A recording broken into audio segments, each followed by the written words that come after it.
Hello everyone, আসসালামু আলাইকুম। আশা করছি সবাই ভালো আছেন। আলহামদুলিল্লাহ আমিও ভালো আছি। তো দেখতেই পাচ্ছেন আজকে হচ্ছে আম মাখবো। তো এই বছরের প্রথম ফল হচ্ছে এই আম। তো আমগুলো এখনো ছোট ছোট আছে এবং কাঁচা আম। তো আজকে বাসায় আসার সময় বাজারের মধ্যে পেয়ে গেলাম এই কাঁচা আমগুলো। আমার আসলে অত্যন্ত ফেভারিট একটা ফল হচ্ছে এই আম। যদিও এটা হচ্ছে বছরে আসলে একবার পাওয়া যায়, বাৎসরিক একটা ফল। তো এই বছরের আসলে প্রথম ফল। তো আসার সময় ভাবলাম যে ঠিক আছে তাহলে নিয়ে যাই। তো এর আগেও আরেকদিন নিয়ে আসছিলাম, তো তখন অনেক দাম ছিল। এক পিস শুধু নিয়েছিলাম হচ্ছে 50 টাকা দিয়ে। তো যেহেতু আমার কাছে অনেক বেশি ভালো লাগে, তো আসলে টাকাটার থেকে আমার কাছে এই ফলটা আমার কাছে খুব ইম্পর্টেন্ট মনে হয়েছিল। তো যার কারণে আমি এর আগে একবার নিয়ে এসেছিলাম। তো বরাবর মতোই আজকেও নিয়ে আসলাম। তো আজকে একটু কম দামি ছিল। আজকে হচ্ছে এটার দাম ছিল হচ্ছে 100 টাকা কেজি ছিল। তো ওনার সাথে কথা বলার পরে উনি 20 টাকা কম রাখছে, 80 টাকা করে কেজি রাখছে। তবে আমি আধা কেজি নিয়েছি।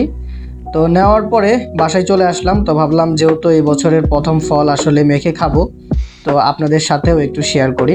তো দেখতেই পাচ্ছেন আমগুলোকে আমি সুন্দর করে শসাগুলোকে ছিলে নিয়েছি এবং পরিষ্কার করে সুন্দর করে আমি কিন্তু ছোট ছোট করে পিস করে নিচ্ছি। তো ছোট ছোট করে পিস করলে আসলে এটার মধ্যে যে মশলাগুলো দেওয়া হবে সেটা পারফেক্টলি যাবে এবং অনেক বেশি ভালো লাগবে খেতে। তো আমগুলো সুন্দর করে ছিলে নেওয়ার পরে এখানে অল্প পরিমাণ দিয়ে দিচ্ছি কাসুন্দি। এরপরে এই যে কাসুন্দিটা, এটা আসলে সব দিকে সুন্দর করে ছড়িয়ে ছিটিয়ে দিলাম। এখন এখানে দিব হচ্ছে বাসায় অলরেডি ব্লেন্ড করা শুকনা মরিচ ছিল। তো সেই শুকনা মরিচটা এখানে পরিমাণ মতো যতটুকু প্রয়োজন আসলে ততটুকুই দিয়ে দিব। তো এখানে আমি হচ্ছে 2 চামচ ইউজ করলাম আর কি। তো যতটুকু পরিমাণ আসলে প্রয়োজন, ঝাল আমরা যতটুকু খেতে চাই আমি ততটুকুই দিলাম।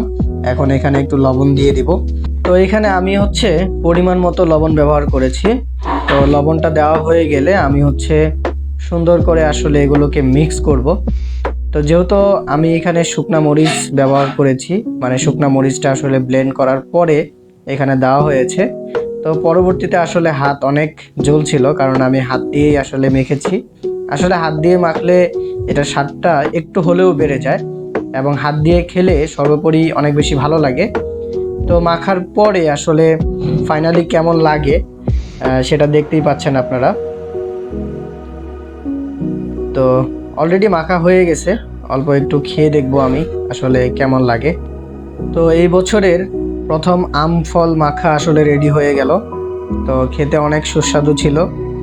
তো মাশাআল্লাহ আলহামদুলিল্লাহ অনেক বেশি ভালো লাগলো নিজের কাছে এবং মুখে মনে হয় অনেক দিন পরে রুচি ফিরে এলো। তো আপনারা যারা ভিডিওটি দেখলেন, আপনাদের কাছে ভালো লাগলে অবশ্যই চ্যানেলটি সাবস্ক্রাইব করবেন। পেজ থেকে দেখে থাকলে অবশ্যই একটি ফলো দিতে ভুলবেন না। তো ভালো থাকবেন, সুস্থ থাকবেন। আল্লাহ হাফেজ, আসসালামু আলাইকুম।